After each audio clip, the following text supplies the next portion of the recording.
Yeah, man. Famous cartoonist Art Balthazar, as you see. Abraham Lincoln is with me, and we are watching, and you are watching.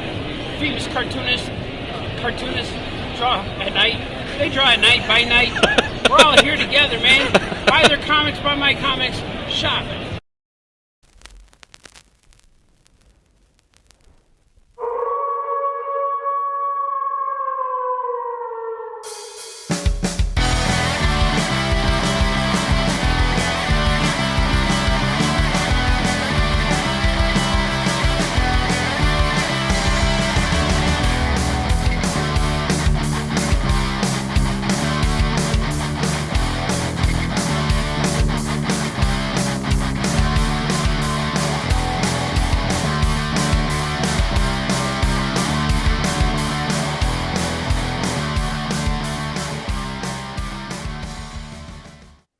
Welcome to Cartoonist by Night. I am Anthony Laatsch. I'm joined here with Troy Dongarra, D. Brad Gibson, Matt Hansel, and a very special guest, cartoonist and comics creator, Dax Gordine. How's it going, Dax?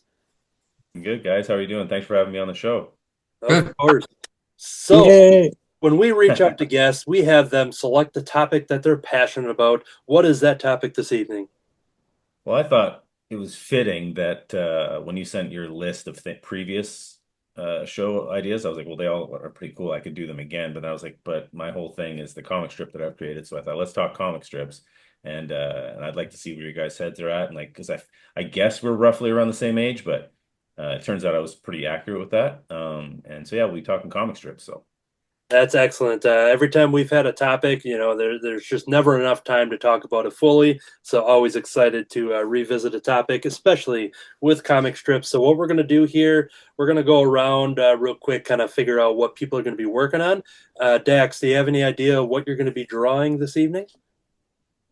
Unfortunately, I mean, not unfortunately, but I would like to be the super cool guy who just sat down with a blank piece of paper. Usually I do that, but I didn't want to stress during this. So I did take you up on some people come with a rough, and I did do a rough here, so I'm just gonna be inking that over the show. So it's basically like a throwback to my comic strip inspirations, if you will. So Cool, yeah. cool. All right, we'll be excited to see that. Matt Hansel, what are you planning on for tonight? I am planning on, since the topic is comic strips, I penciled up 2 pieces ahead of time, and I'm going to ink them. And so we have Beetle Bailey. Yes. Oh, nice. And we have Hagar. Yes. Very Something in common there, Two maybe. Two of my favorites. So Absolutely. there we go. For those cool. checking this episode out for the first time, if you go back in the feed, Matt Hansel was a guest that had his own interview portion talking about, was it Saturday morning comic strips or newspaper strips? I think it was newspaper strips. Newspaper strips, yeah. Well, that's what I mean by comic strip. So basically, I thought here I was thinking being original, and you've already done it. How many weeks ago did you guys do this? This is it was a while back. It was a long time ago. Okay, good. Well, I'm glad that we're able to go back, but I didn't realize that. So apologies if anyone's annoyed with having to do that again. But it's fine. There are a lot of comic strips to cover. Heck yeah, I like it. D. Brad, what's your topic for tonight? Well, I'm gonna try to draw Dax's characters in my style. So I'm gonna look at them. I can see the rough right there. I love it. For basic shapes, and then I'll not look at it and then see what. I was kind of got inspired by last time when we did draw a character without looking at it. Yes, that's a cool idea. That was a fun game. That was, yeah. Yeah. That episode's in the feed, not at the time of this recording, so none of you leave the show right now to go watch it. But it's also the only time I've ever drawn something during one of these recordings where I was like, I'm not going to sell any of this. What I'm going to be working on, a very similar topic to what D. Brad selected here, because I too will be working on some comic characters from. We'll be learning about Forest Folk done by Dax. So I have some pencils here. So I've got a Filbert pencil out. And Thomas, baby. Nice. Thomas, and I went extra crazy on the scarf around the mouth there for some no, it's what he need. You got to give that volume, that 3D shape. We need it in there. I like it. And then a little tease for when we talk about Forest Folk on who my favorite character is, because it's Barry, everybody. Barry, Yes. the All right. You're not Barista. alone. You're not alone. Yeah. Barry the Barista, if you will. So yeah, Yep. those are three sketch cards I've got penciled out that I'll be chipping away at. Love Troy, it. any idea what you're going to be working on? But I was thinking after when Matt did the newspaper strips, I didn't come up with anything I was happy with, and I was kicking myself afterwards for not just going with Peanuts. Hmm. So I think I'm going to go with Peanuts. Nice. That's cool. Um, Cool. Cool. because so I Calvin and Hobbes, Peanuts, Far Side, Mother Goose and Grimm. For some reason, Peanuts being like the one that lasted longer than the others didn't jump into my mind last time. So All right. I'll do something like that. Can't wait to see it. So, what we're going to do in this episode, feel free to start drawing and hanging out. We'll be checking in with drawings throughout the episode, as well as talking about our topic and learning all about the artistic journey and creative journey for Dax. So, to kick it off, Dax, if you want to hit up your share screen and Oh, then sure. ask you the first hard hitting question. Um, Basically, you kind of teased it, but what was your main reason for picking comic strips and the importance of comic strips in your life? Well, I mean, yeah. Oh, I nice. guess the thing I'm most known That is for cool. is my comic strip, which is Forest Folk, and it's something I created though almost 10 years ago now. And I started posting it like every week because it basically in the around the time that I was getting to this point of deciding to do a comic strip, I had just gotten gifted for Christmas the collection of Calvin Hobbes, so I got to revisit all that. And I Oh, hadn't read a lot of it when I was younger. I just knew of it from like the little collections. So I was like, you know what? I've got two characters and I could probably do like a kind of Calvin Hobbes kind of thing. And so I ended up doing that. And um, it's just become like I've been doing it for 10 years now, right? So it's become like my thing I'm most known for, I think. And when it came time to doing the show, I'm like, you know what? If we're gonna talk about Forest Folk, let's make all these other guys draw that stuff too. So yeah, that's what I did it. Awesome. Yeah, in our because you will want to know our favorite comic strips and such, so we'll be Absolutely. Yeah, absolutely. I want to know like like if you guys read them as well. I'm assuming we all did. We're all kind of artists, right? So there's got to be some common ground there where we kind of did. But I was just interested to hear because I actually am not like a super like I wasn't like die hard, but like I would cut them out and put them on my wall just because I liked them and I don't know why I liked them so much, but I remember having like Hagar up on my wall. I remember having Garfield up on my wall. And it was just kind of like I know it was a massive inspiration, but like it's not like I was more of a Disney head yeah. when I started coming into art. okay. So I was more of like a like I was in the 90s animation era of like Lion King, Aladdin, all that kind of stuff. So that's what made me really want to focus on it, Yeah. on drawing in general. So I did the whole animation thing. And yeah, it's not even this in general, but when it came back to doing my own thing, for some reason I just went, you know what? I was really inspired at the time by Calvin and Hobbes, and I was like, I'm gonna do my version of that, and then it's just that's all I've been doing for the past 10 years almost on my own, not for work. I mean, for work I still do all kinds of stuff, but Yeah, yeah. like it's just kind of like it's I used to be what I really appreciated it, and sorry if I'm rambling, but I tend to like my animation background made me very tight and very um uh focused on kind of model sheet stuff, like very animation. Every drawing has to look the same.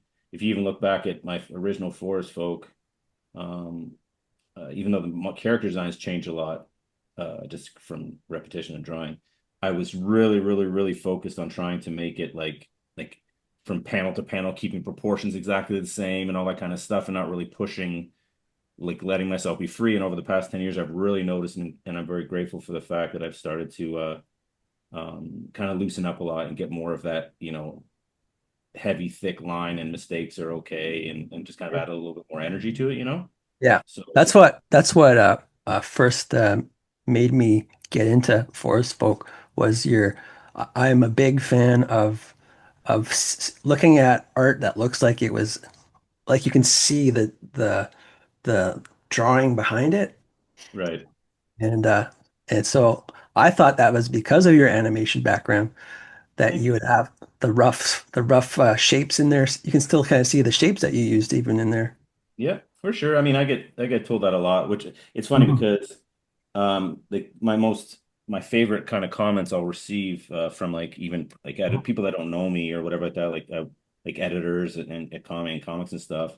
Mhm. And I was lucky enough to work on a on the webtoons, basically like Marvel did their own webtoons or Yeah. web, the scrolling one, the what was it called?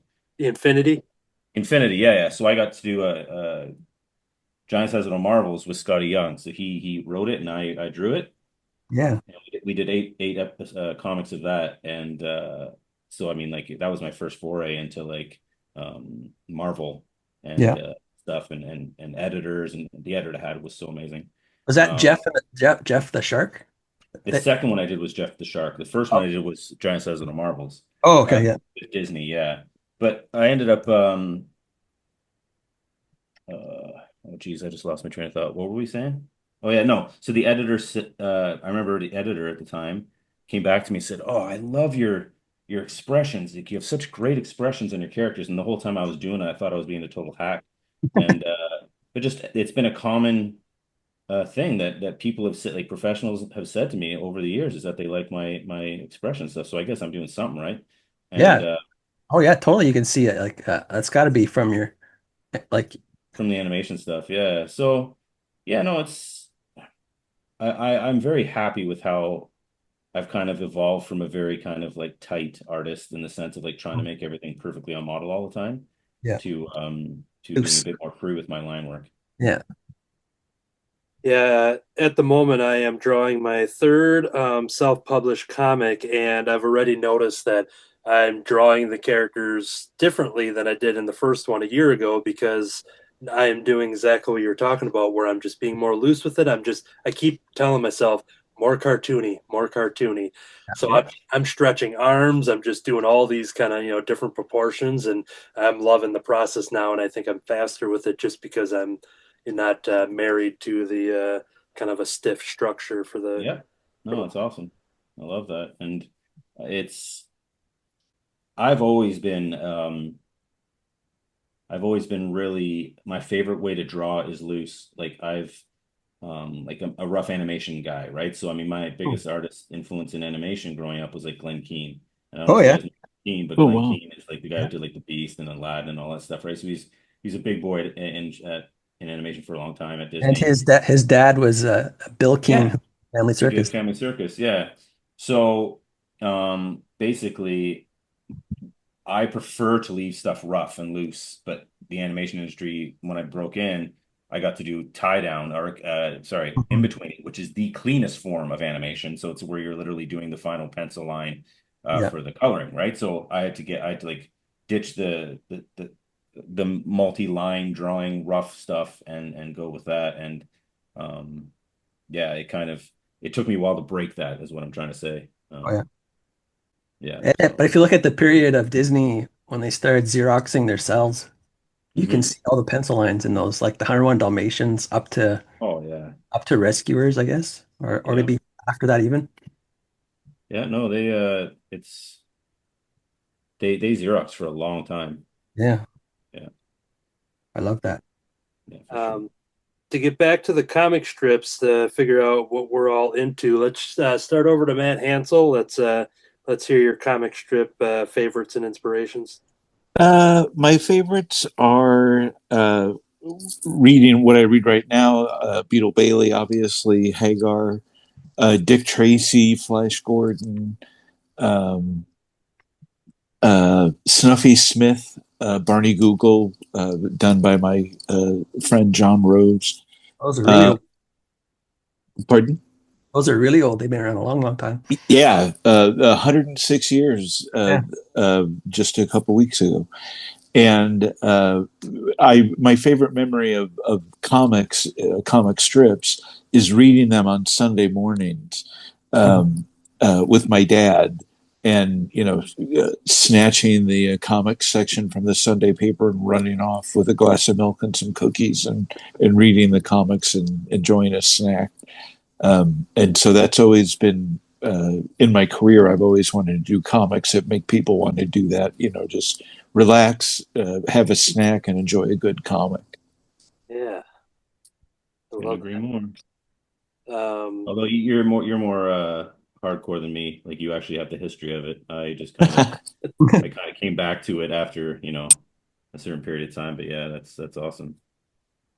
yeah, I was definitely the kid that whenever the newspaper was there, I only had one page I was interested in, with being the funnies page, and every time reading the comics, even if I wasn't into certain strips at all, I would still just, when reading the newspaper, I felt very smart when doing it. I couldn't even think of a good enough word to prove how less smart than I am, but I felt sophisticated. Sophisticated is the word I There was you looking go. for. Yeah, yeah, yeah. So reading that, just flipping the paper open and shaking it, and straightening it out, making some noise, being like, I'm reading the paper, but I'm also seeing what's happening with Family Circus. So that was always my interest in comic strips. Beetle Bailey is a top favorite of mine. I own an awesome piece from Matt Hansel where he was doing a lot of test work on Sarge. So he had a whole page, that 11 by 17 page of Sarge that he drew, and so I am a proud owner of that. So anything Beetle Bailey Oh, related That's is cool. a big time favorite. But yeah, then going with Peanuts, and love me some Garfield, Dennis the Menace. And if I had to pick one more to put in like a Mount Rushmore type of deal, I would say let's go to the Archie comic strips. Oh I'm a, yeah, I'm an Archie comics fan. I like Originally, ones by Bob yeah, Montana. yep, Yeah. yep. Yeah. I own a Archie Comics Daily that ran on my birthday. Oh yeah. Oh, Yeah. Oh, Very fun. cool. you'll have That's to make sure you hide that if I ever stop over.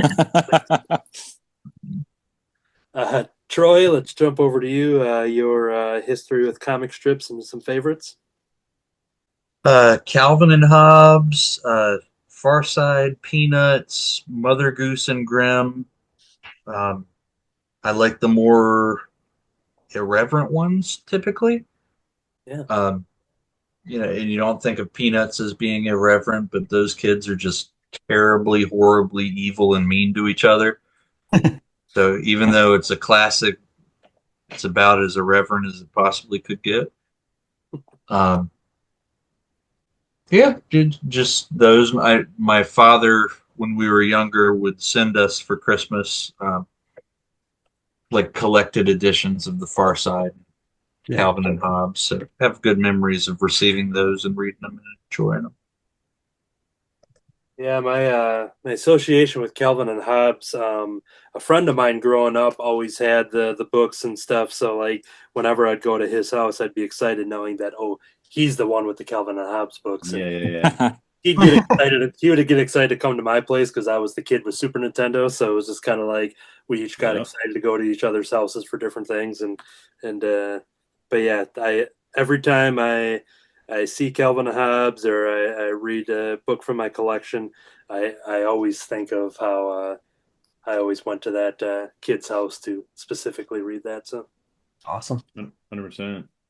I don't know if you guys ever got into Asterix, but that was a big one for me as well. Yeah. I'm a Is that from Not a comic France strip. What's that? Belgium. or Yeah, Belgium? Belgium. the French school of work and stuff like that. Yeah, and it's like I would say it was probably one of my earliest influences. Yeah, mine. I always like to draw. I mean, like I would say, like I guess if I go back as far as earliest, it would be things like I don't know, Astro Boy and shit that I was watching on TV, like on anime before I even knew what anime was. It was something that I loved, and I would like draw G-Force, on the kitchen Yeah. table. But when I'm it a came rather big fan of Monica Bellucci, and she's in one of those Asterix and Obelix movies. So Yes. I Oh, am really? familiar. Cleo See, Pepper. I never really gave them a chance. I'm talking about like the old books, like they're like 11 by or 10 by. Yeah, Brad's gonna grab one off the wall there. I don't have one, but yeah, they're amazing stuff. And basically, I read it originally in French, so Oh Uh-huh. I was wow. because I have French cousins, so every summer we'd go over and hang out with them, and they had these books on the wall, right? And it was Asterix and Obelix, and they were all in French. And I was just blown away. But yeah, the art's right there. You can see it's just gorgeous stuff. And so it was really my first experience with that style of art. And I Uh-huh. remember not the fact that I couldn't read them, but would sit for hours just flipping through was Right. definitely core memory, definitely core memory. And I bought like most of the collection years back when I was just kind of getting some stuff for work and reference and stuff like that, and just kind of revisiting them, and it's just some beautiful stuff. And yeah, so that was a huge, which is why I have Obelix here in my drawing. But Yeah. yeah, it just it that all that stuff is just such.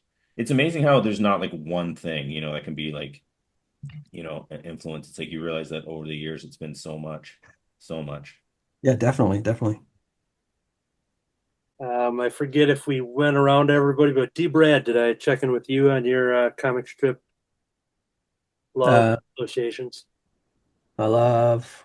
Well, I have a few collections that I love, and they're based on the ones I liked when I was growing up. And so, like, yeah, I like Dennis the Menace. I like Peanuts. Um, Over here, I got Little Abner. I love the drawing style of Little Abner, and that was an influence on me. And are you guys familiar with Little Abner? I've heard of Yeah, it. Yep. I'm sure and I'd Frank recognize it if I saw it for I sure. like didn't Frank Frazetta ghosted the strip for a number of years, didn't Yeah, he? yeah, I have a Frank Frazetta collection of Little Abner too up there. Yeah, and Pogo is another one I really liked. I love Pogo. Yeah. Yes. Oh, Never yeah, under, yeah, yeah, for I sure. didn't understand it, but I love the drawings in it. Yep. It's kind of a hard I read. always I always kind of wait for people to say that when they talk about Pogo. But It's sort of universal that like I don't get it, yeah, but I like to look at it. yeah. You have to read it out loud. Same with Little Abner because they Yes. have like a dialect that you have, so you kind of have to read it out loud to get it. Oh, think about that. That's cool. Oh, and Steve Canyon adventure strips. Ooh, yes, by Milton Caniff. Don't thinking if yeah, those are awesome too. They're just I just like sometimes I don't even care if they're funny or I don't care if they're adventure. I just like the art is the main thing that draws me to it. But there are comic strips that don't have elaborate art that I found kind of funny throughout the years. Was that the one with that little pig and the is it Pearls Before Swine? Yeah. Mm-hmm. Oh, Yep. Pearls Before Poor Swine. swine. Yeah, Yeah. Stephen Yeah, Pastis is yeah, he's hilarious. I found that quite a fun to be quite funny. Bill Watterson has done art for that strip. Oh yeah? Oh yeah. Oh, He Yeah, he sure. guest drew a whole week of it. oh really? Yep. When was that? Um, 10 years ago, probably. Oh, okay.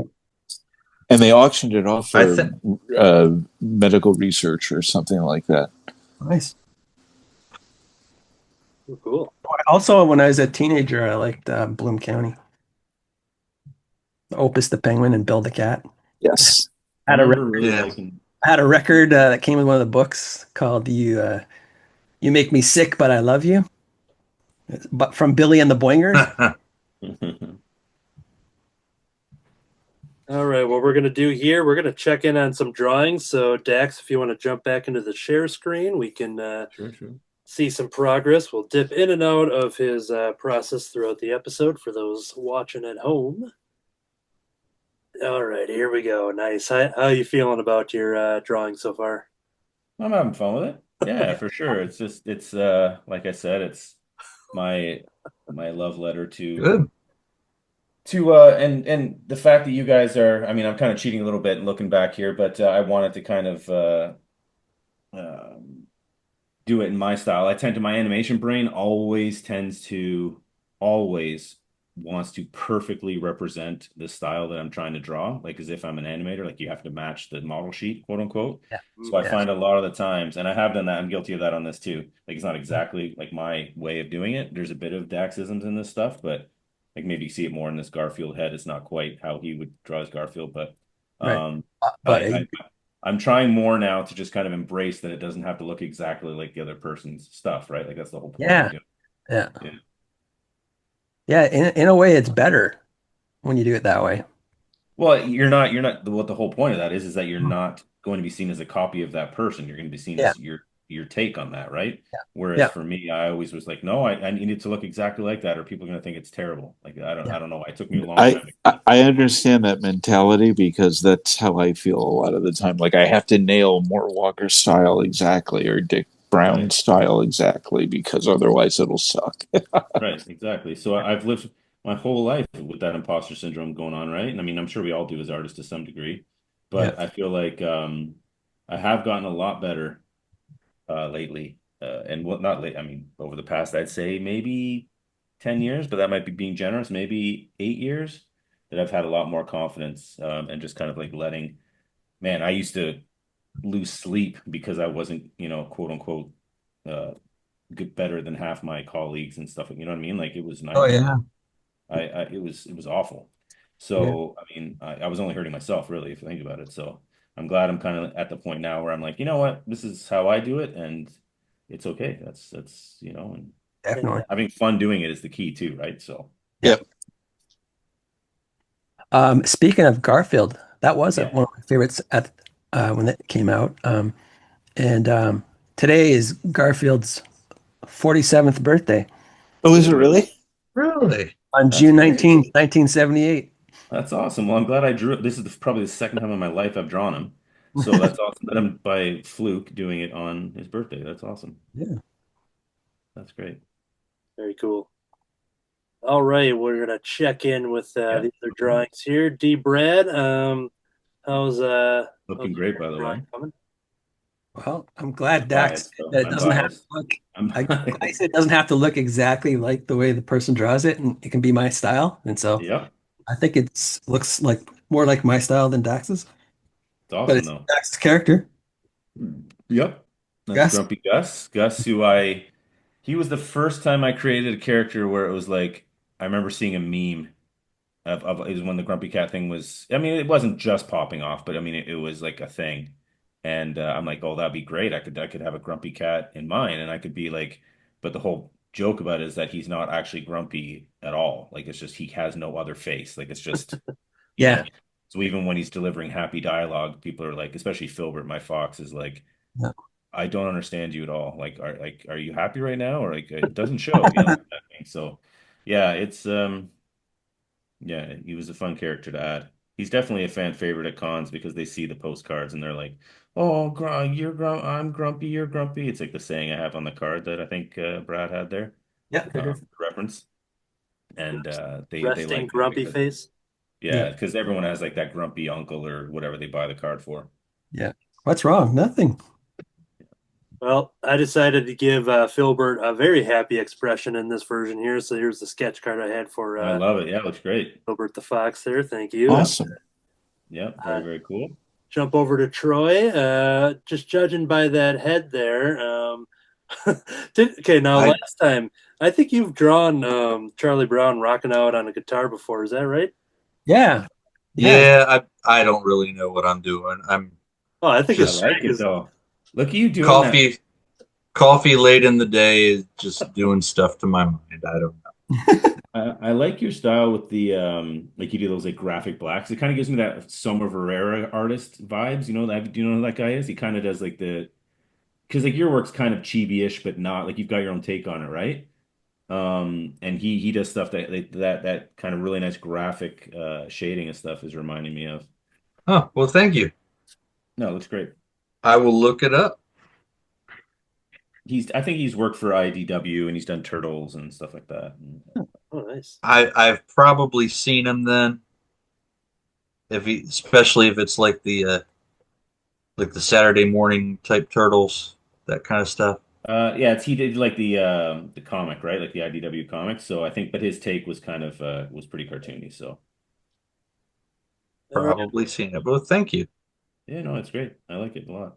Over on Hansel's screen, we see Beetle is catching some Z's, but There we are. when is he not?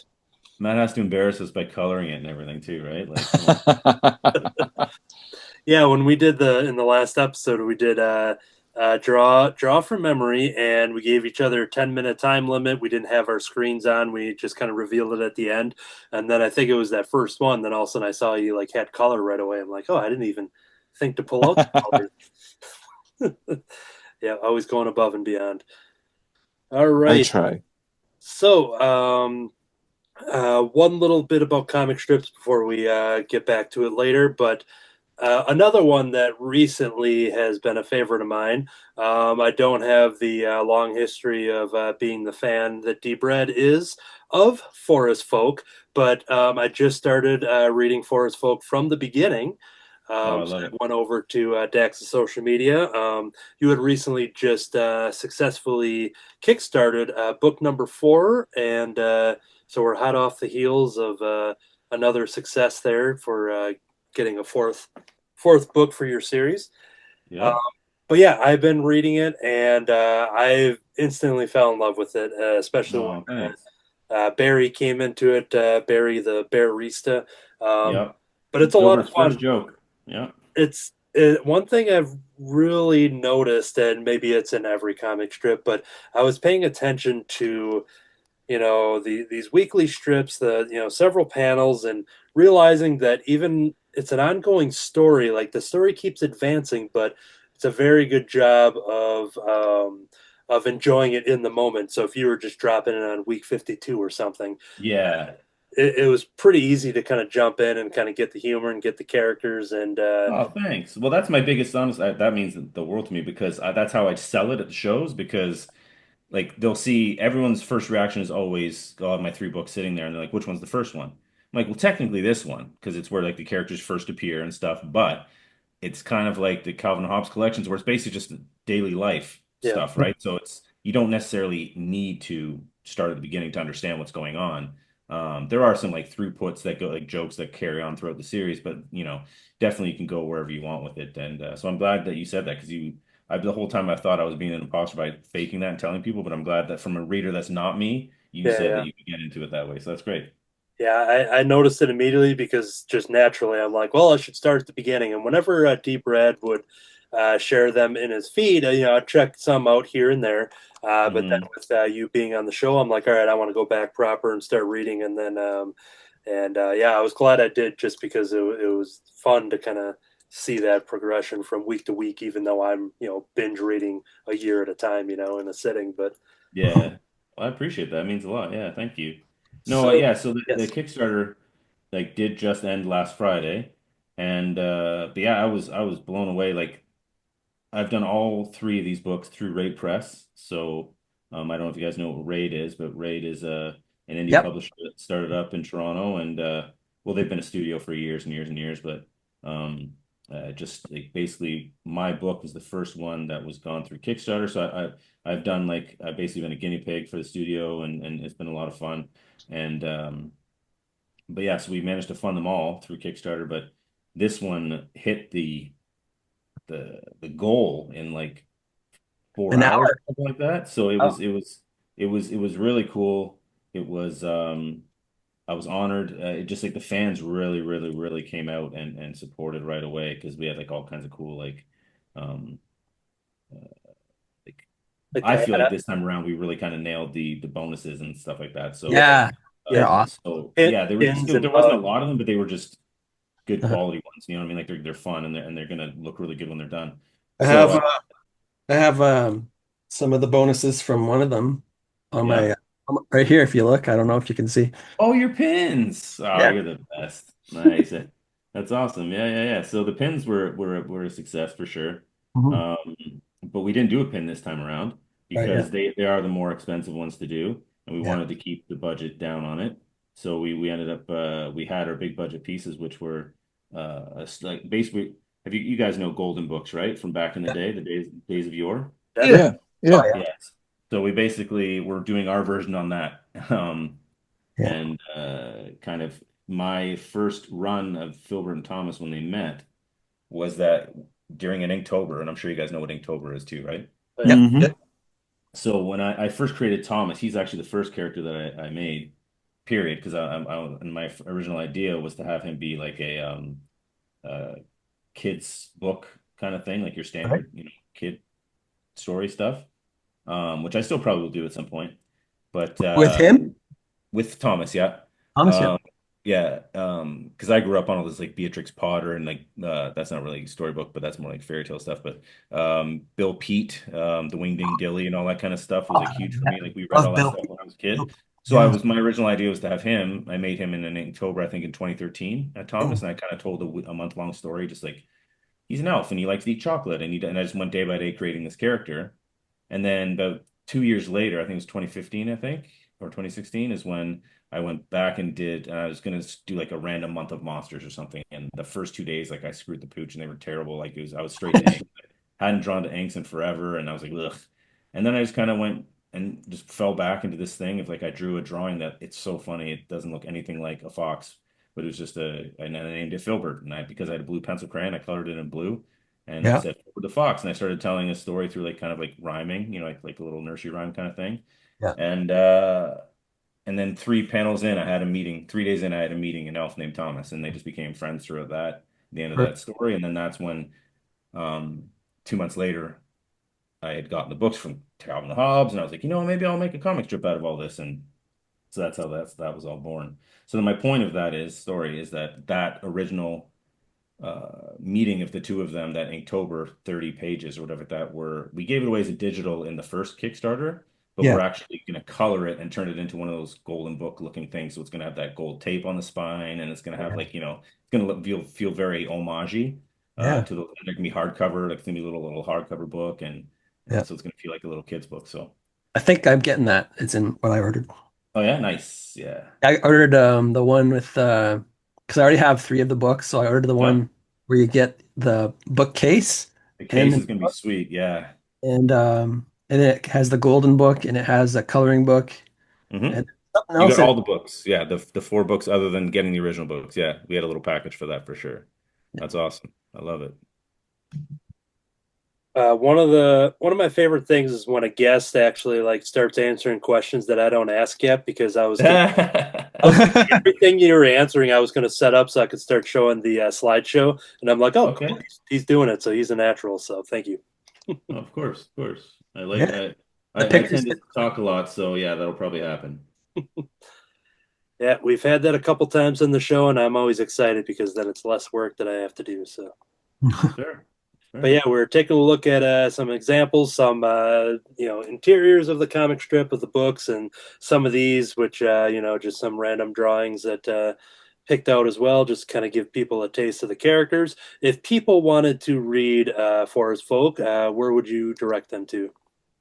Well, you can read it online. It's been online for the past 10 years. It's under forcefolkcomic.com, all one word. You can also read it on Facebook, has a page dedicated to it. That was actually where I first launched it because I'm not a tech head, as we've discussed. And I didn't have a website or a .com at the time. So I'm like, I bought the .com. That's not like that was a huge step for me at the time. I was like, wow, I spent money on a .com, but Yeah, I didn't have a template to make it or anything like that. So I just started. I knew if I made it would be an excuse for me to not actually do the comic, but I was like, forget it. I'll just put it on a Facebook page. I knew I could do that. So that's where it started. And so it's still there. So you can see it there. And you can buy the books if you want. They're on at the Raid store. And my website has a link directly to it. So you can get them. They ship them all over the world and stuff like that too. So excellent. Do you work for Raid or or they just distribute your no, book? Raid is just kind of like it started as like a studio, just like a workspace for creatives, right? So they own us, like they rent a spot, and like there was like 5 or 6 of these kind of comic book titans back in the day that Oh worked yeah. there. And now Ramon is like the last of the original crew, Ramon Perez, and he's a pretty he's a good name in comics. He knows what he's doing, Yeah. and so he's really kind of focusing on like kind of like Canadian indie kind of pushing our ideas out there, creators, comics for creators, that kind of stuff. Yeah. So it's basically just like publishing now. Like we have a publishing arm of that, which is Raid Press, Hmm. and the Raid Studio are two different things. But yeah, it's I don't work for them, but I mean, like we kind of we're trying to set up, like we are setting up revamping the website, and there's going to be like basically portfolios of all our work on there to get us work through it, kind of thing like Right. that. And um, we represent the show Raid at the shows. So I always go with Raid to shows, and we sit up Oh, on okay. big booth and put my books up with all the other anthologies that we have and stuff like that. So there's Yeah. yeah, it's just more, it's like just a big group of us kind of trying to make our mark, you know what I mean? Yeah. That's a great idea Hmm. to have the I space got to. lucky. I stumbled in to it through a friend. So I Yeah. mean, I got very lucky with that. All right, we're gonna check in some drawings. So let's. I see Hansel's got a different page there for Hagar. Yeah, Want we're to see it? doing Hagar again. Yeah. Yeah, if you watch the Matt Hansel episode, there was a Hagar comic strip, an original strip that he drew right there for us on the show. So that was Yeah, pretty darn Right. entertaining to watch the Awesome. magic happen there. yeah. So, if you had to guess, how many times do you think you've drawn Hagar at this moment? Uh, The exact number. uh, dozens and dozens and dozens. I can't even put a number on it, I don't think. And a good question would be, after the hot off the heels of the draw from memory, we were talking about that earlier. How are you now when you draw Hagar? Is there any time that you are looking back at this moment, or is there a certain point in that process where you have to refer to? I still, because of my obsession with keeping it on model, Yeah. I still refer Preach, to the baby, preach. original and all that kind of stuff. In the inking, I'll let myself be a little more free to let myself show through.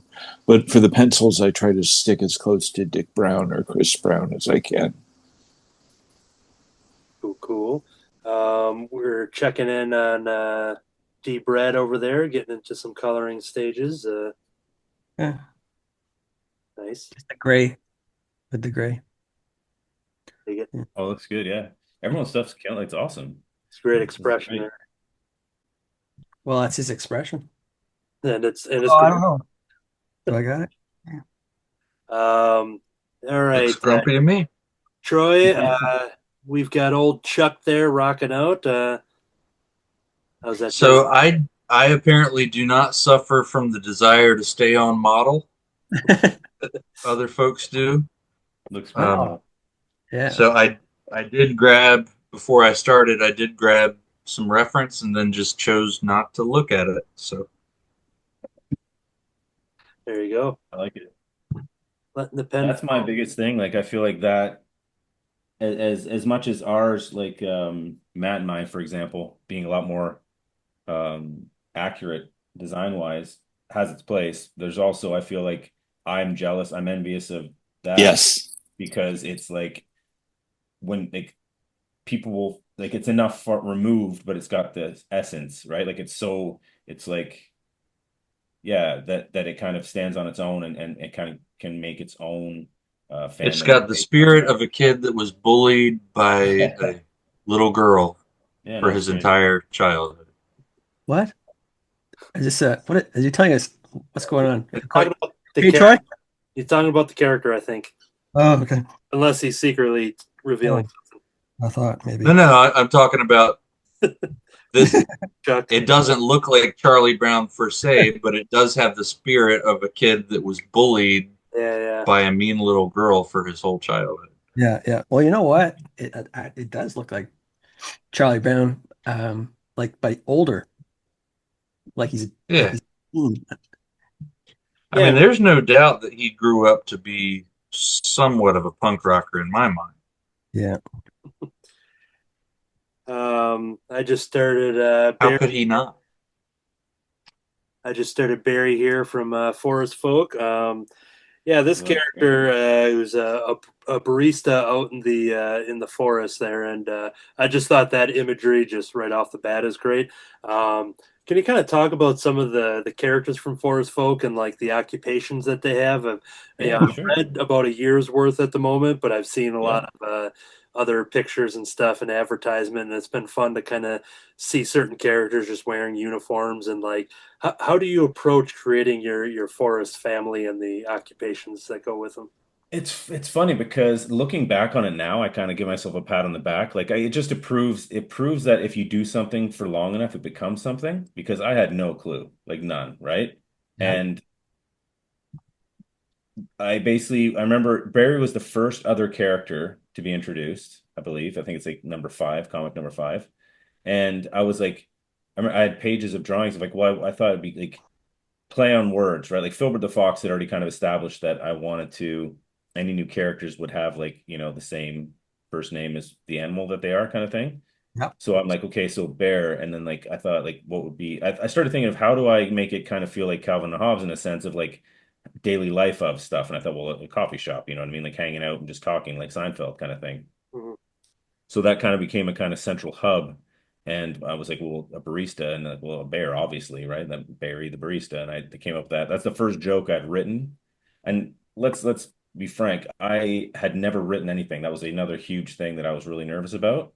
Yeah. Was like, I'm not a writer. I don't know, right? So I just kind of like went off the seat of, flew from was that the seat of your pants, whatever Sure. angle, and was like, let's just give it a go. And I mean, at the time, it's not like I was trying to impress anyone but myself. I was just trying to do something and like actually commit to something. And yeah, so I just started writing. I remember being quite proud of that first joke of him being the barista, and it just kind of went from there. So yeah, we've got he obviously does own his coffee shop, and then there's Ollie the otter who I decided it was all about opposites, right? So Ollie is an otter who can't swim, so he's the lovable goof of the strip, and so he has water wings on, and he's afraid to swim, lovable goofball. And then we've got Benny, the bunny, who originally started out as kind of like an antithesis thing for me to Filbert. I wanted somebody because Thomas doesn't talk in the same way. He's like a mute, kind of like has his own little language, like Chewbacca. Um, I got a that picture of him talking like that now. yeah, I couldn't necessarily have the same back and forth of like a Calvin and Hobbes, right? Like I was having trouble kind of over a longer period of time figure that out. So I was like, I want to have like somebody that kind of calls Filbert on his Right. so so I ended up making Benny to kind of call him out and say, hey dude, you're standing in my house, like because he fell into his burrow hole or something like that. So it's like one of those kind of things. But eventually Benny did end up becoming he's the one who changed the most. He became more of like a science nerd and a geek because of my love of space and astronomy and stuff like that. Yeah. He became the guy that like just always loves to bring up those kind of information and correct Filbert when he's off waxing poetic about nothing that he knows. Like he'll talk about, I think there's a comic strip of him saying, did you know that thunder's just clouds banging together and stuff like that, right? Just like really nonsensical stuff. Yeah. And then Benny would always just jump into the end and go, actually, that's not true. And then he'd give the actual explanation. So Right. he became the science guy of the story. Gus, obviously, is just the grumpy cat, but he's not actually grumpy at all. He's just he's just a cat that has a grumpy face. But yeah, so the characters like that. My biggest thing too, I remember when I gave Filbert a glove in the very second, I think it was his first strip or second, I was like, I think it'd be a cool idea to just keep them anthropomorphic animals, but only give them like one piece of clothing. So everyone has like one thing that they're wearing. Okay. Um, for Barry, it's obviously like the smock for, the Starbucks kind of vibe. But like Benny has oh, actually, I just realized there is somebody who's not wearing something. But Benny's got like a tie, you know what I mean? Yeah, Gus yeah, has a yeah. t-shirt, like that kind of thing, right? Everyone has got something on, right? Yeah. I just realized Stripes is another character, is the red squirrel, Yeah. and he Hmm. doesn't actually have any clothing. But technically, Filbert did draw on his fur permanently, so he's got stripes. There we go. That counts. That counts. Yeah, I'll say that counts. Thank you. That counts. Yeah, so I don't know if I Very answered your good. question or just mumbled for a while, but yeah, so No, that's excellent. If you want to jump to your sharing screen, then we'll check in on your progress here. sure. But no, that was exactly what I wanted to hear when it comes to fleshing out those characters, and it was fun seeing. I haven't seen all the characters appear yet, but it's been fun to see a new one pop up and just the humor coming through and seeing what their Mhm. deal is, and yeah, it's been fun. Cool. I'm glad. I'm glad you like it. All right, we are looking at Dax's piece currently there, and oh, this is awesome. Yeah, they're on the. I'm trying to think if it was on Matt's episode or not, because I think we had Kevin Wolf from Happy Wolf Art. We talked about Sunday strips and stuff, and I had drawn Snoopy, flying his doghouse, and then Dennis the Menace was on the behind him with the slingshot ready, and then pan out. Then we just see that they're just normal doghouse on the grass, and then Beetle doing the classic sleeping pose up against the doghouse there. But I'm that's what I'm liking, the kind of incorporating your favorite characters into one drawing. So Thanks, man. Yeah, no, I kind of knew that I wanted to. This is again, it's not super original or anything, but I do tend to when I do collages like this. I've actually done I did a cover for Udon recently for Darkstalkers, where it's basically just a pylon. Like I love the pylon thing, so it's just one yeah, on top of the other and doing some kind of just mashup of all the like or just a mashup bunch of characters. So when I knew I was going to do this, I'm like, well, I don't want to just draw one thing, so I'll do my standard, my go-to, which is having them kind of piling on each other. Looks cool. I like it. all right. So we mentioned earlier. I had this all queued up, but you had mentioned Scotty Young. So Yep. I have a quote here from Scotty about forest folk, and that will take Oh, us we into use that a our. lot. Yep. Yeah, I picked out this one here. Scotty Young writes, I'm jealous if you are reading Forest Folk for the first time. You're going to experience all the charm, the humor, and cartoon mastery that no one Dax's age should have. But he does. Uh-huh. But he does. Um, That's very sweet. I so, remember, yes. sorry, I was going to say when I read that for the first time, I like almost got teary-eyed because I mean Scotty Young is right. So Yeah. uh, uh, I met him through actually nothing to do with my art. I guest on a podcast every now and again called Film Junk. Oh yeah. It's a bunch of friends of mine that have been doing. I met them when I was doing video games, and they've been doing a movie podcast for like I think we're coming up on episode 1,000. They're coming up on it, right? So Oh, they've been wow. doing it for like so many years, and I guested on a couple one time to fill in, and it was for Pacific Rim back in the day, Yeah. and I got Yeah. a DM or no, not a DM. I got him like Scotty tweeted at me because he was following. He listened to their podcast Oh yeah. because I said I didn't really like it, and he was like, "Dude, what's wrong with you, bro?" Blah, blah, blah, blah. And then I like laughed or sent a tweet back, and then he literally, I think he DM'd me, and then within like a day, we're like doing Skype Hangout studio Skype drawing, Oh and we wow. did that for about 6 months, and it was right around the time.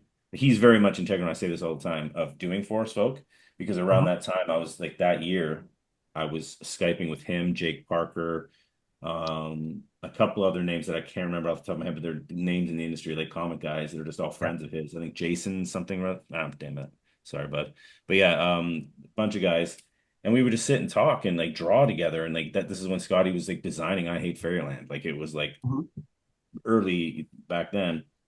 And yeah, he basically said to me, he goes like, you're a storyteller, dude. Like I think it was, I remember the strip.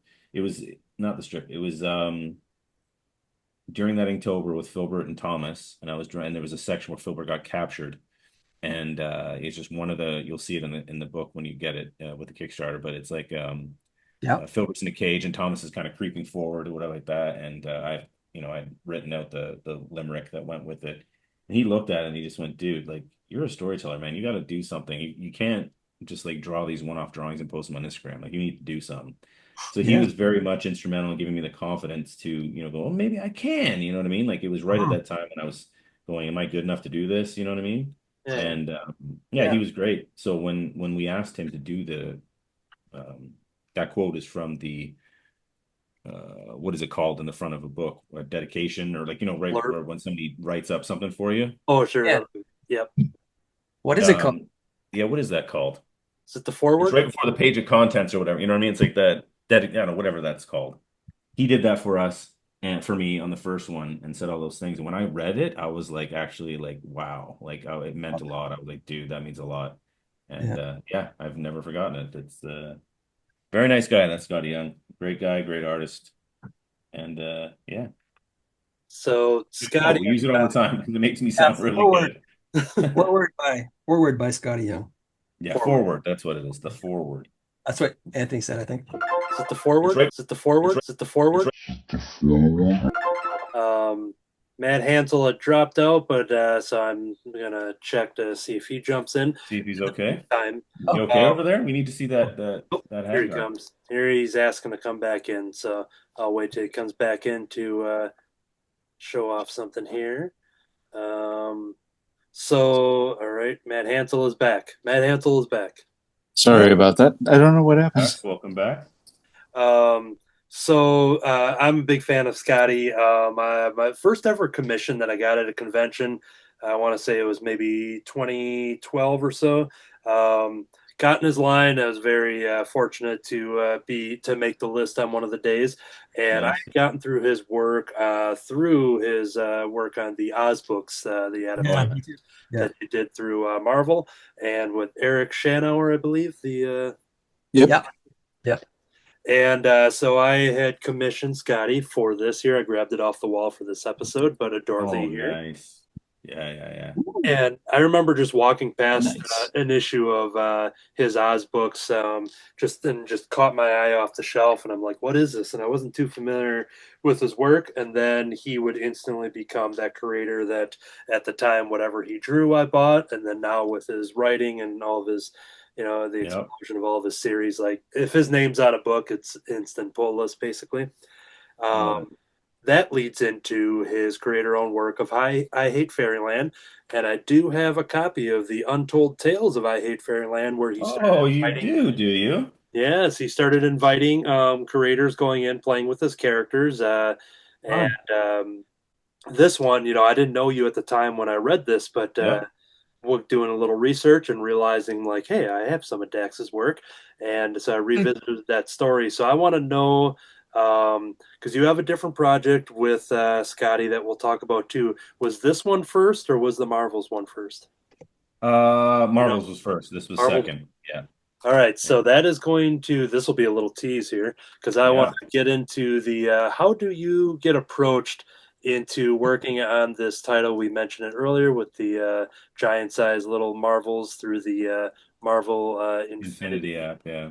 So I got a couple images, but if you want to kind of talk Yeah. about how you got roped into that job. Sure. I mean, well, it was as easy as one day I got a Twitter DM from Scotty saying, "We need to talk right now. Jump online."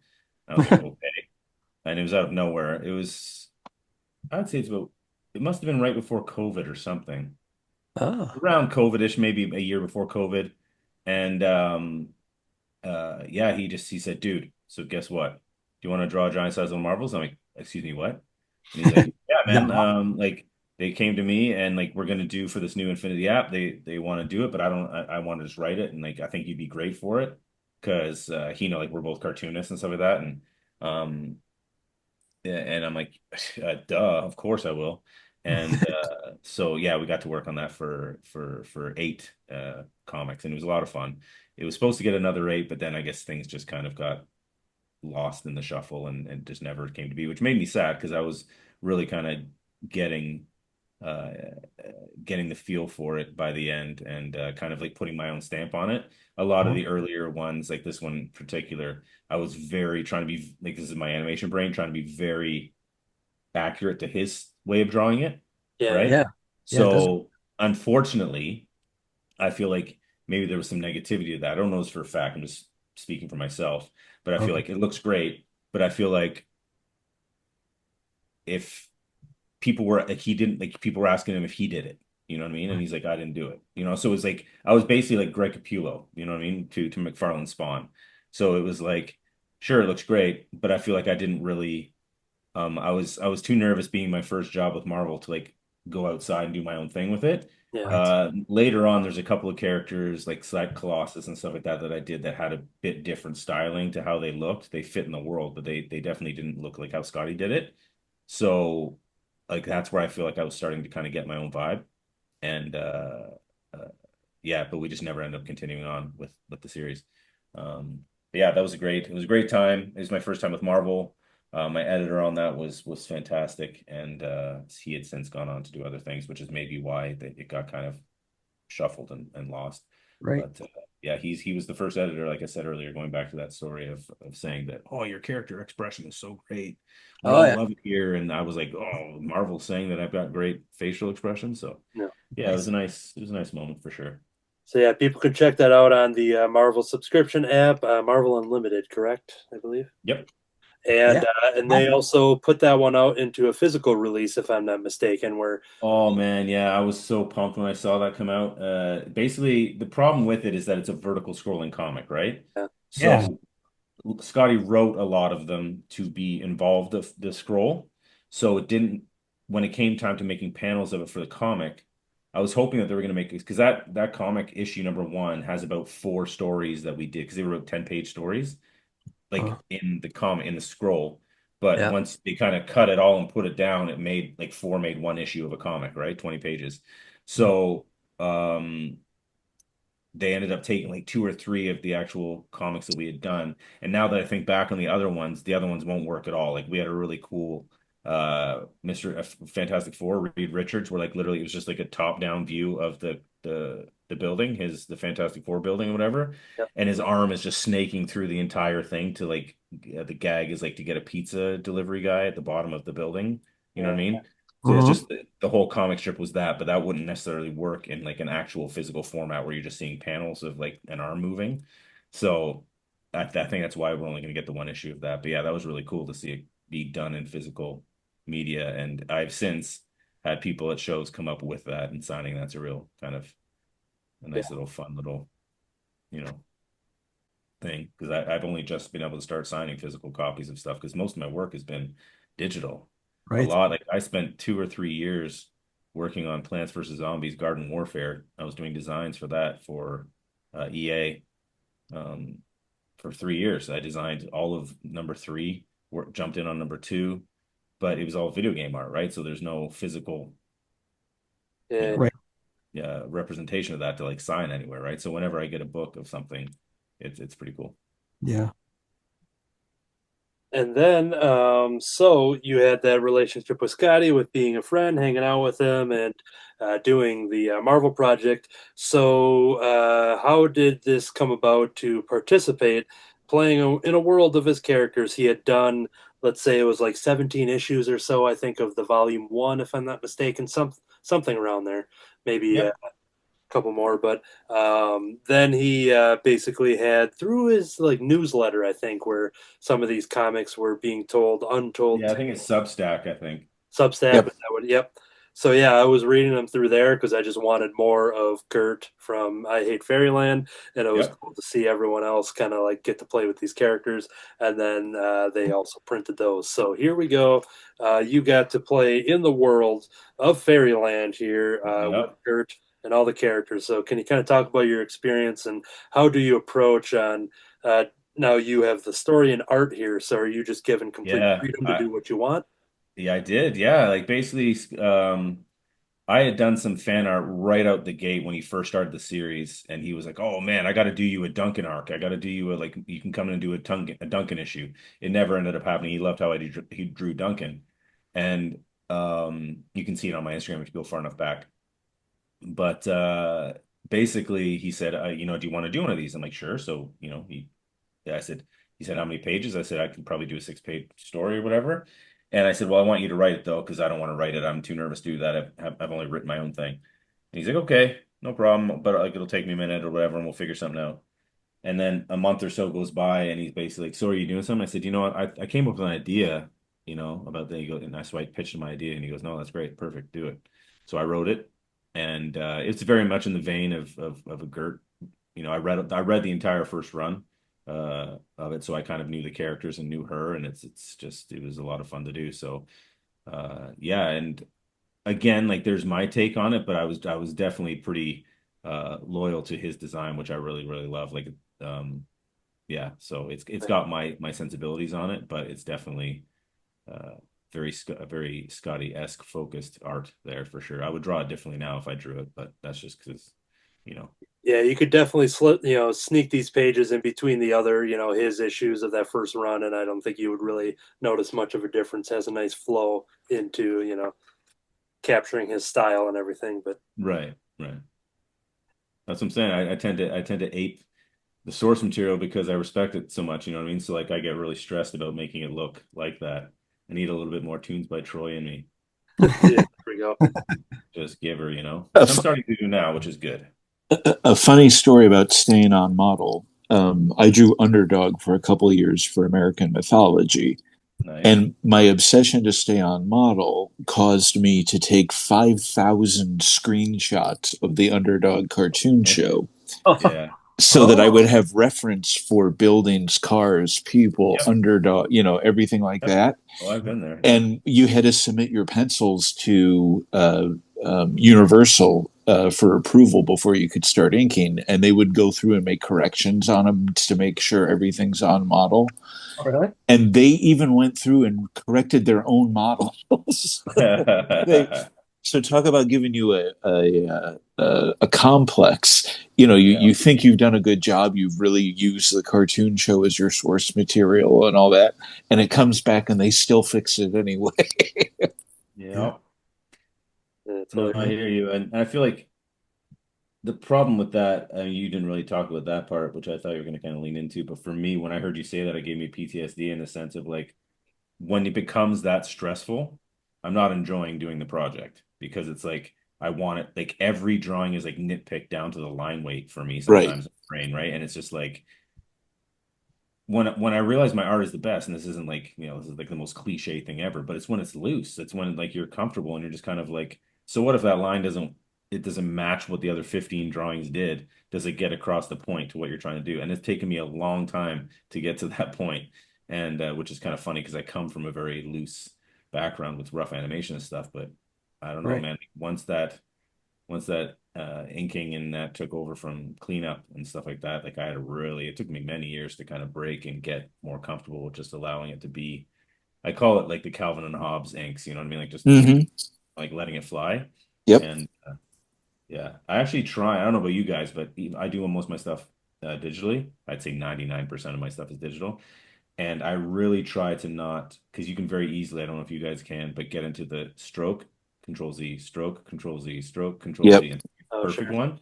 And so I'm trying to really kind of, unless it's a terrible line, I'm trying to like leave it there as if it was an actual ink line to Mm, try Oh, and okay. force myself to treat it like traditional yeah. because I was spending hours just going, yes, no, yes, no, yes, no. You know what I mean? And just kind of Perfect like line. it became stiff and like it's not what I'm trying to do.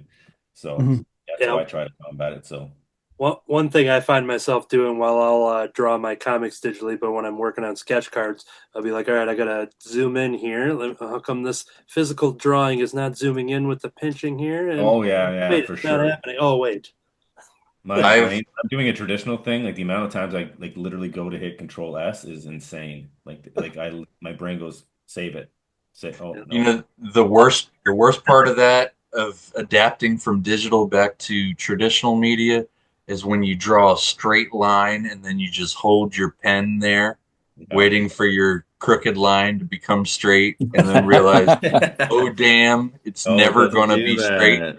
Yeah, I for just sure. I just did that right on top of the paper and it's stuck. Yeah. 100%. I mean, that goes with I've always been a really messy artist in the sense of like always go back to Glen Keane. Like there's 1,000 lines before I find the one. Yeah. So I have a real hard time doing any kind of drawing that is tedious. And like I have so much respect for those people that do like the ballpoint pen drawings Oh, of an yeah. entire landscape and they're just like Yeah. they'll spend an hour and a half on the grass, you know what I mean? And I'm like, like it's almost like I have like hand Tourette's. Like I just want to get through it and Yeah. spend the time on the stuff I want to do. And that's Right. usually just the character stuff. Um, yeah, I have a horrible time with that. And I find that digital has actually really kind of enhanced that habit of letting me be as messy as I want and then correct the lines to get that perfect line. Because Mhm. when I sit down and do here, I can probably show you guys. I don't know what it is, but I've been starting to I bought some comic covers, like sketch covers that I've been trying to kind of over the past 6 months. I kind of went through an art crisis in my brain, so I started kind of really pushing my style. If you look at my Instagram over the past like year, it's definitely changed a lot. Like I just kind of post like art for art's sake and kind Yeah. of changing styles Do you and have seeing. more? Do you have more than one Instagram account now? I do actually. I just made, but that one's like it's not a secret, but it's like I haven't really posted it. Oh, Hey everybody, check out my other one because yeah. it's more just like kind of like my escape zone to being so different because it's basically like portrait caricatures slash life drawing-y stuff, which I'm really having fun doing. But I feel like I was gonna start posting it on my Instagram, on my main, but I'm like, it's so different that people that come to look for like my like what am I? What's my stuff? You know, Yeah. it's Yeah. so different that it's just gonna look like a hodgepodge of stuff. Anyway, so I've done these here. I'll hold them up to the camera. This is the most recent one I did, Nice. a Wolverine sketch cover, but it's definitely beyond what I normally Cool. do. Like I normally draw like chibi kind of versions of this kind of stuff. Yeah. Um, I but saw a so that Ninja Turtle one you did. yeah, that was an actual con sketch. That our guy gave it to me. Like I did it at the con at the show. I did this Batman one a while ago. Oh, cool. Nice. But again, these are all like this one was actually cool because it was used with a tool I haven't used before. It's like a my Ramon gave me an ink. It's kind of like a metal tip, like like a calligraphy pen, but it's more Yeah. kind of like a shovel. Like it's a very broad tip. So Yeah. basically, you can get really fine lines, but then also get that really thick kind of like, So he goes, "Hey, have fun with this," and so I kind of Is it scrapped. I literally a scratched some stuff. parallel pen, you think? What's that? Think it was called a parallel pen? Maybe, yeah. Either way, it was a lot of fun to use, and it was very kind of freeing. And I would get these really kind of random scratchy, like you can see here, Kind of look like this. like that thick line, like it's just kind of you pulling it one way, but then if you go on the edge, Hmm. Did it yeah, look kind of like like that, yeah. But his was like it was I think it was Japanese, so cured like it was like a like had a wood handle and shit like that. But that I was got you. pretty much it, yeah, You dipped it in ink? yeah, They're yeah, fun. They're Yeah. yeah. very fun, but hard to control. Yeah, so I was having fun just kind of like, like allowing it to kind of be kind of crazy. And of course there's errors with this. Like I know I can see my errors, but then sometimes like the happy accidents, right? Very Bob Ross. Like sometimes you get that energy you wouldn't get from a digital drawing of like perfection, what you Yeah. want. So I'm trying to embrace that more. Anyway, there's a little show and tell that you didn't think you were gonna see, but Hey, Yeah. I love it. No, love it. Yeah. All right. So I have another little slideshow here. So if you can kind of talk about Barry's great, by the way. what's it? Sorry, go on. I was saying Oh, his Barry's great. love it. Um, if you, when I'm going to show off some of your work that isn't related to Forest Folk, some other art that I just went through your social media and Sure. things that caught my attention, whether there be things that we've talked about on this show, some of us, if we have interest in certain characters. But as I show that off, if you kind of want to talk about young Dax, Sure. Dax and his creative journey and things like, like were you into like grade school art, high school art? Like when did all of Mhm. that stuff start for you? Your origin story. Sure, sounds good. If it gets too long-winded, I'm telling you now, just cut me off. But I'll Okay. go back to the Hey, back to the I'm young. sorry. Oh, Before you start, it's a good time for me to check out because I don't want to interrupt you while you're doing that. But I do have to go here shortly. So Can we good, see your piece good. again one last time? Let's see your piece. Yeah. It was awesome from what I saw. Thank you. Yeah, that's great. Yeah, I I like it. That's appreciate really that. cool. Like it's dope. And when you said you needed a little bit more tunes by Troy in your life, I thought that's the first time anybody's ever said that. I'm like, oh, I Great. have to Awesome. get Anthony to give me a sound bite. That'll be my ringtone from now on. yep. It could be the quote on the back of your book. That's right. We all need a little bit more tunes. Guys, it was really great hanging out with you, and I'm sorry to cut it short, but I got early to rise tomorrow morning. So No Okie problems. Nice dokie. to meet you, Troy. Take it easy, man. bye. Likewise. Take care, guys. See you, Troy. Bye, All Troy. right. Bye bye. All right, so we are going to jump into it. I'm going to show off some art. Dax is going to tell us all about his Sure. creative journey. Go ahead. Your life. My life. Basically, I would say it started. My dad was a huge influence on me because he was an artist. So before I even knew what art was, I mean, he wasn't really an art. He drew when he was a kid, so he was an artist. But like, I would sneak up to his. I somehow found out. Let me see. What was it? Let's start this again. He would always do drawings for us, right? So I'd ask, hey, can you draw a horse? And he would do a little sketch, like, on this paper of horse. And of course, I'd love to see them now as an artist, see how Right. they actually look. But I mean, back then I was blown away by them, right?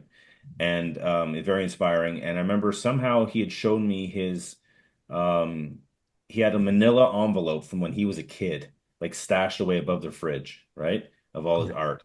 And I remember core memory, like you know, cloudy Saturday morning kind of thing, standing on a stool, pulling that out and just kind of looking through all of it while everyone was still asleep and just being blown away by the stuff I was seeing. He used to do like a lot of portraiture, like graphite shaded, like, stars of the day, smoking cigarettes and stuff, probably from newspapers or magazines or something.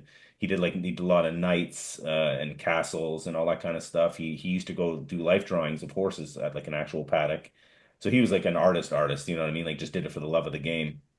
And he never ended up going into art because that's not what he did back then. It was you get a real job.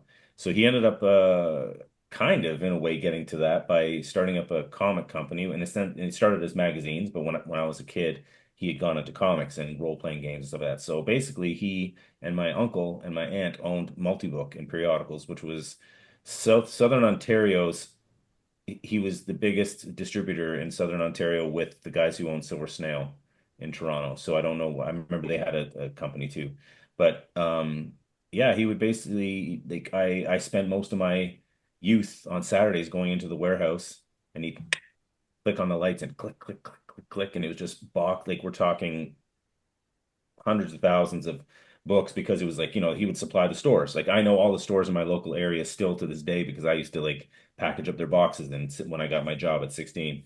So yeah, like, and I used to like, I got my first D&D starter basic set from him as a gift on a Saturday. And I was very much growing up in that world of like drawing and comics and I would do the same thing. And Turtles, TMNT was actually my first that I really got into because he got me the graphic novels for Christmas one year, like the Oh first yeah. four, Oh or wow. the collections, like the big boys.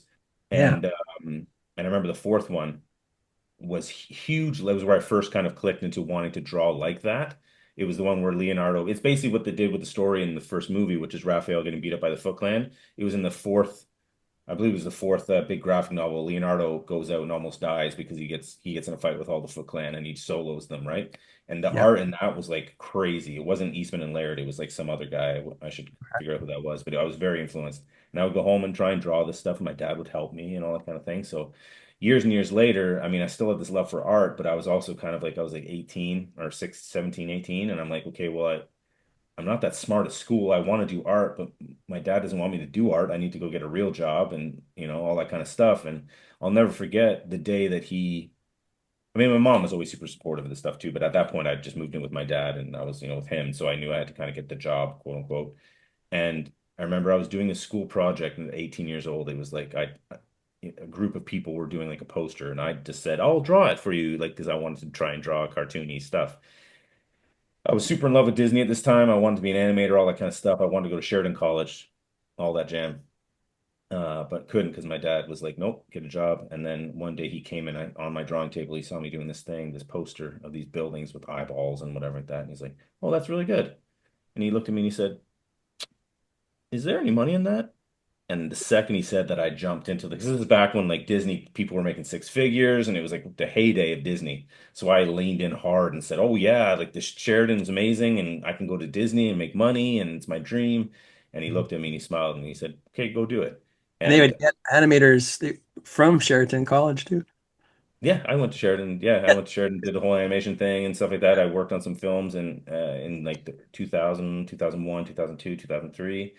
At Yowza. It's a studio in Toronto that was doing like kind of like satellite work for Eight Yeah. Crazy Nights. I worked on the Adam Sandler movie. I worked on Osmosis Jones. That's Oh what I yeah. did the tweeting on that one. I did some Looney Tunes Back in Action, the sequel to Ooh, uh Action, that's a good one. Yeah.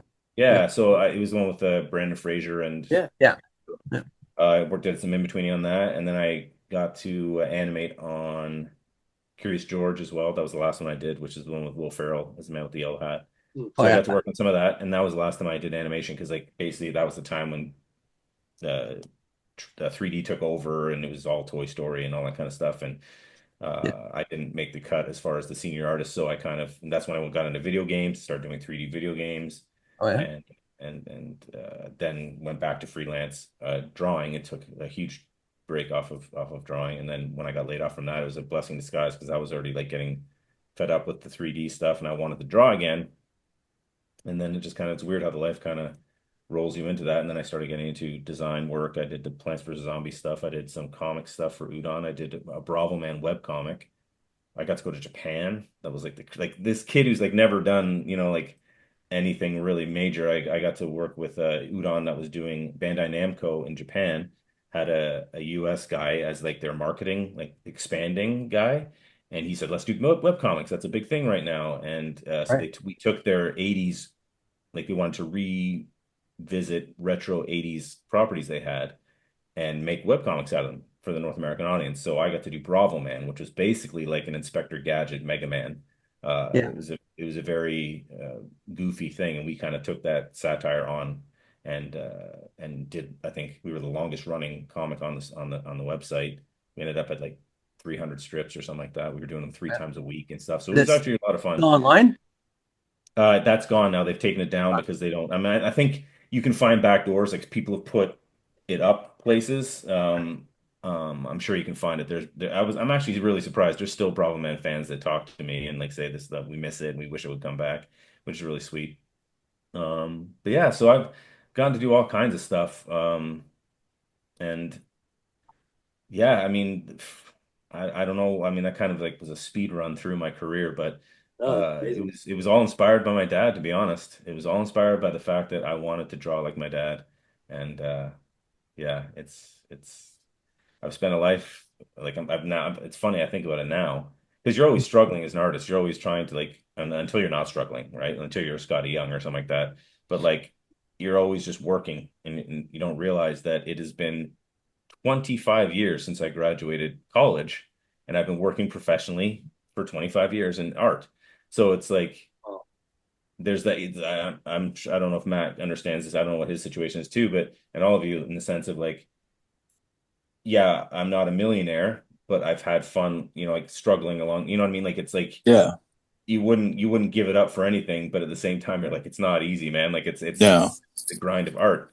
And I but I had a government job before I went full time freelance, and I yeah. work harder now for less money than For I sure, did for sure. back How then. long you been freelancing?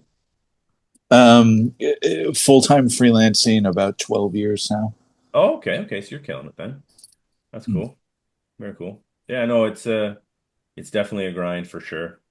If you don't feel like working, you get that bonus of not working, but then you also don't get paid. Yep. So you know what I mean? Like, Yep. yeah, it's good though. I mean, I go to bed happy most nights, so I mean, I can't Good. complain. I do too.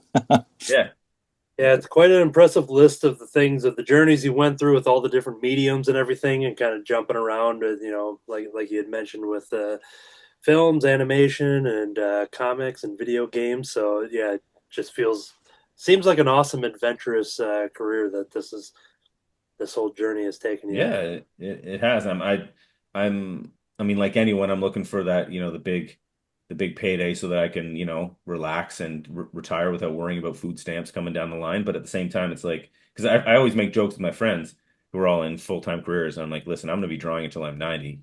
Just I'm going to be like the nine old men from Disney, just, drawing for a dinner. You know what I mean? But like, that's my life. That's what I've chosen to do. And I wouldn't have it any other way. And sure, I hope something someday maybe would my name will get big enough that like I can make some money and be more relaxed and whatever like that. But when I think about it, I've done a lot of cool stuff in my career so far, and it's gotten me to where I am. So I'm very grateful for that for sure. Very cool.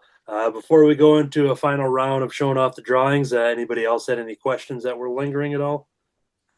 Yeah, I have one for the Forest Folk. Yes.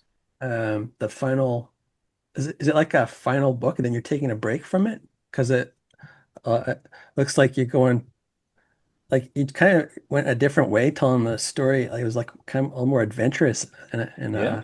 I Yeah. liked I liked Thank you. The I liked exploring. what I wanted to do was because in the first book they go to Monsterland and meet Max and all that kind of stuff. And that was the long at that point. I remember sitting outside throwing a base softball with a buddy of mine around Mhm. baseball season, and I was in the park, and I was probably 40 strips in or something like that to Force Folk. And he said, "Have you ever thought about doing like a longer story with it?" I'm like, no, I'm just doing like one-page jokes, kind of like whatever, maybe there's like 1 or 2 days that kind of go into each other, like, a two stripper or three. But I hadn't tackled that, and I said, well, maybe I was thinking about doing monsters and stuff, but I don't know how to bridge that because they're not. I want this to be somewhat in a forest, like in a forest somewhere in northern Canada, like one of those kind of things. Like it's not there. If you notice, there's not a whole lot of like, there's no human interaction. There's no, but I mean, they do a lot of like humany things, but it's not. There's no. They're like in their own universe, right, off somewhere. Mhm. Yeah. So the whole fantasy thing of like wanting to do a monster thing was like, oh, that doesn't really fit. Like I can't just have monsters come in and whatever. So I came up with this idea of they take like a 2-day walk and find this place called Shadyville. So I did end up doing like a long. That's when Benny came into the story because he ended up going on the venture with them too, the bunny.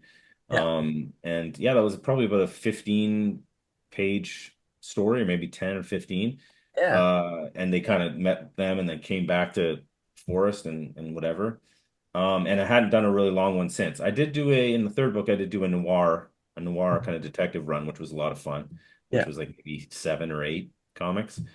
But as far as like a longer story, I hadn't touched that in a while. And I was like, you know what, I knew that I was coming up to, because for these other books, I'd already had them in the can because I've been doing it for like 8 years at that point. But now that we've done 3 books, I'd run out and I had to like Catch up. because we're doing about 120 or 115 strips per collection, and Yeah. I was in a minus. Like I needed for the fourth book. That's why I didn't do one last year because I was still making it. Right. So I needed to, but then I knew like when I was getting to the number of how many I needed to hit, I was like, maybe I'll finish this book like I finished book one with a big long story, and I wanted to go back to Shadyvale anyway. So I was like, maybe I'll have them go back and return to meet up with their friend that they haven't seen in our time, like 5, 6 years. So yeah, that was a lot of fun, and that's why I did it that way. And I made another comment on another show. I don't know if it wasn't I don't know where maybe I did it at a Comic Con panel or something, but it was like this is the first time I kind of this got a bit more deep in a sense, like Mhm. their emotions and like there was some actual trials and tribulations in this story. Yes. Like there was like there were scares and there was like friends going missing, and it was Mhm. in the world of Forest Folk is a bit darker, right? It wasn't terribly dark, but in that world, there's definitely more meaning and emotion behind what was happening in the story because their friends had gone missing and they were trying to find out why. And so I kind of wrapped that up recently, and now I'm just getting them all home, and it's kind of like I'm coming up on the final strip to get them home, so that I can send it off to press for the fourth book. Yeah. Um, Perfect. but yeah, so that's why that came across the way it did for sure, because it was All right. like a big long story to kind of get the Yeah. amount of pages in for the fourth book. Well, I really liked it. I liked it. Thank you. It was an experiment. I thought it succeeded. Oh, thank you, I appreciate it. Yeah. Yeah, they were taking a lot longer, I'll tell you that. The whole I bet. Shady Yeah. arc, like Yeah. I can whip out like your standard on a forest background joke kind of comic in like 6 hours, start to Yeah. finish.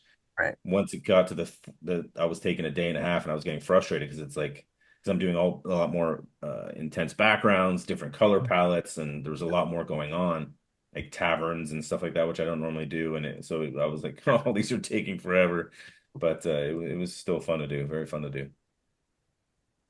Oh, cool. All right. Anything else from anybody? All right. Matt, are you making Spud and Marty?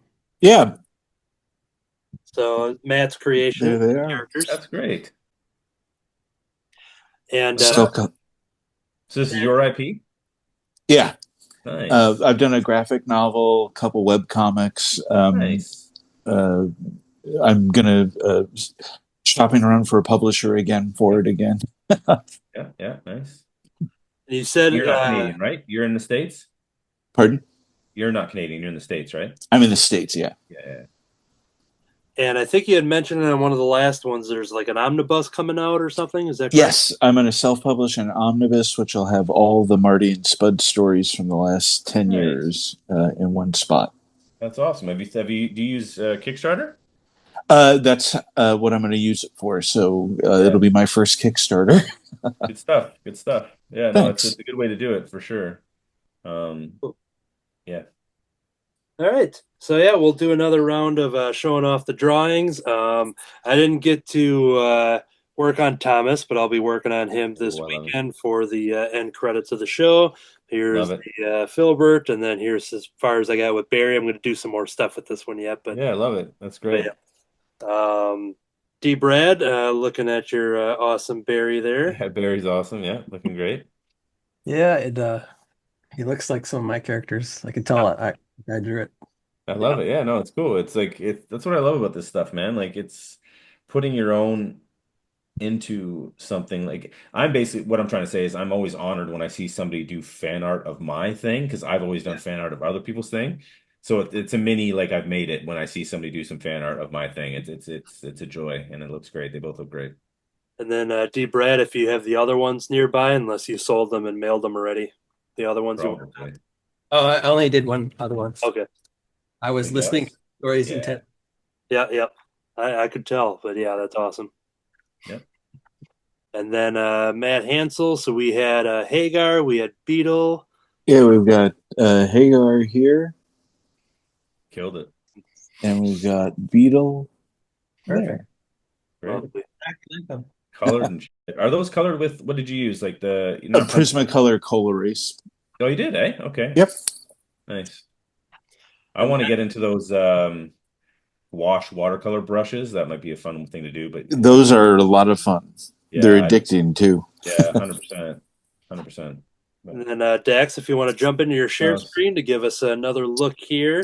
I And got into talking, so there's no coloring on mine. I just wanted to ink it, and no, I will say, I think one of my strengths is the speed at which, because I've been inking for so long. I Yeah. actually That is so felt guilty awesome. that you guys were still drawing the whole time because I stopped about 45 minutes ago because I was too lazy to keep going. Like I just finished it really quick, and then I was like, should I color this? But I got into talking, so yeah. yeah, I kind of whipped through the inking on it and didn't That's continue to draw. So I do apologize, but that's this is my uh, submission for the show. So it was a It lot of is fun to do. awesome. Thanks, guys. This But one. yeah, it was a lot of fun to do, and it was fun chatting with you guys about all this stuff. It was great. Yeah. So you can see here's one of my characters here. Oh, Look, sweet. and, Oh, he's and great. Yeah. you totally see him in that Yeah, bear. your mouth style, like how you draw mouths and stuff. Yeah, yeah, yeah. What's that guy again? Dr. Giggles or Mr. What's his name?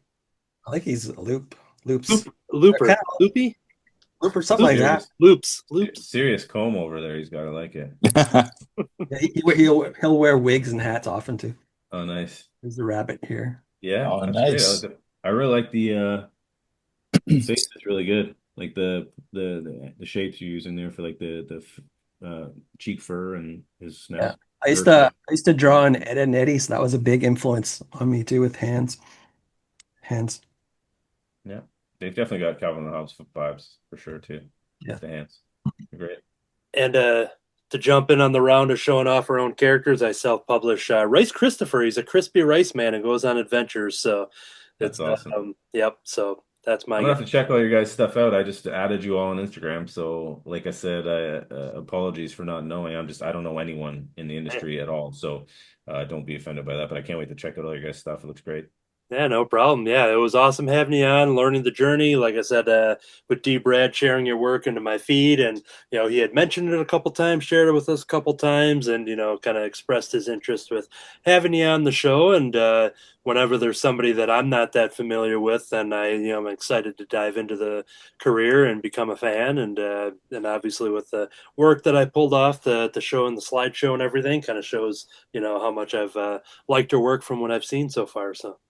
Thank you so Yeah, much, Anthony. And I like, love looking at like Saturday morning. The very first thing I oh, you're look at sweet. is your script. Oh, That's a sweetheart. Is that and that's why I agreed to do the show.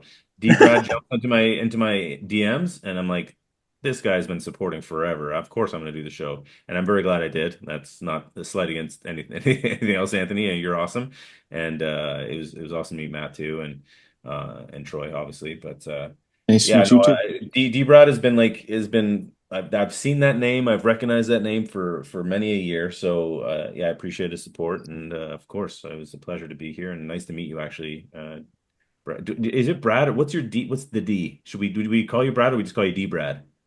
Do you Oh, not want to tell what the D is for, or oh, he Drawing. doesn't? Okay, that's fine. I like that. It's fine. he So is I'll a just call you D secret. Brad. What's But that? there's other Brad Gibson in anime. Okay, okay. I like that. So D Brad it is. Yeah, Maybe, no, yeah. it's nice to meet But you you can call finally. me Brad. I'm called Brad most of the time. It's only an I like calling you D cartoon. Brad because that's what I see and that's how I Yeah. met you. So I'm like D Brad is my guy for sure. But I no, think the that's what helps it stand out is the D. 100%. Yeah. 100%. Also Yeah. just be Brad. On the eventual Cartoonist by Night series finale, that's when we find out what the D actually stands for. Oh, So that's cool. That's yeah, smart. we need something to get people coming Yeah, back the to the hook. You need that hook. Yeah. Yeah, I I like did it. at an animation studio. They wanted to know what the D stood for. And it was my last day there. And so we had a big ceremony where I revealed the D and everybody had a big bets on what it was going to be. That's And then awesome, I blew up actually. my driver's license and then did the big reveal of what it was. That's amazing. So you should do the exact same thing for the show. exactly. Yeah. Yeah. Yeah. That's awesome. Yeah, Love it. we'll blur out the driver's license info, but when we get there, so. Yeah, but I mean, I like the idea of like the reveal though. It's a cool thing. Mhm. All right, so we've covered some plugs throughout the episode, but once again, we're going to see it along the bottom of the screen as you talk. We'll see it in the show notes, but where can people find you online, Dax? Best place is just my website, daxgordine.com. So just put my name in there. If you actually Google Dax Gordine, it comes up right away. Is the first thing. I'm lucky in that sense. Excellent. And then so it has links to all my socials there and the store. If you want to check out the books, go straight to the Raid store. But yeah, that's the best way. And then we are recording in June of 2025. Is there anything that you can talk about that you're working on, or anything to tease? If not, we can. No biggie. Nope. It's I think that I'm so all in right now on finishing up volume 4. Like I literally this weekend have to jump into coloring that golden book that we talked about. Oh yeah. We got to get it off the press like within I think because we want to have the book in hand for Mhm. the end of August for Fan Expo. Oh, yeah. So it needs to be hitting the press. Like it needs to be going away for like I think early July. So I need to yeah. So the comic strips will be done, and it's just a question of that's not it's the all the peripheral stuff like the box art for the slipcase, which is going to be really cool, and all that kind of stuff needs to get done. So I'll be heavily into that, and then I've Cool. got like a side project that I'm a kids book that I'm going to be doing with a buddy of mine that we've been meaning to work together forever. So he kind of self-publishes like through Amazon, like printing press type stuff, like Yeah. printed on demand. So I said I would do some drawing stuff for him. So we're gonna do our first book together too. It's gonna be a kids book, an alphabet book. So. Oh, fun. Oh, cool. Well, that'll do it then. Thank you for joining us here in Cartoonist by Night. Everybody go check out his work, and it was great to have you on the show. We find out that we reached the end because we look outside and we see that the sun's starting to come up. So it's time to get back to the daytime. See you later, everybody. Bye. Bye, everyone. Take care, everybody. It's nice to meet you guys.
Yeah, got it.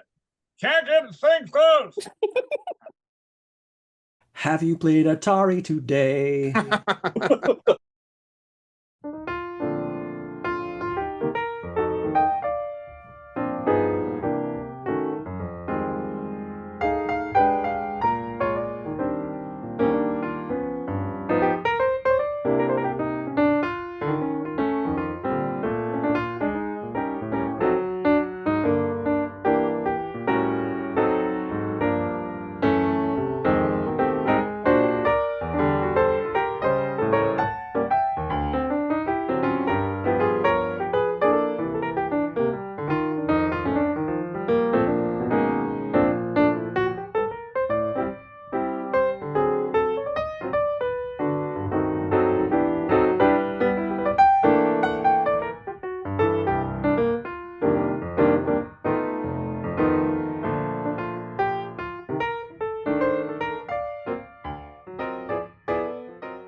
Okay, I was crossing my eyes.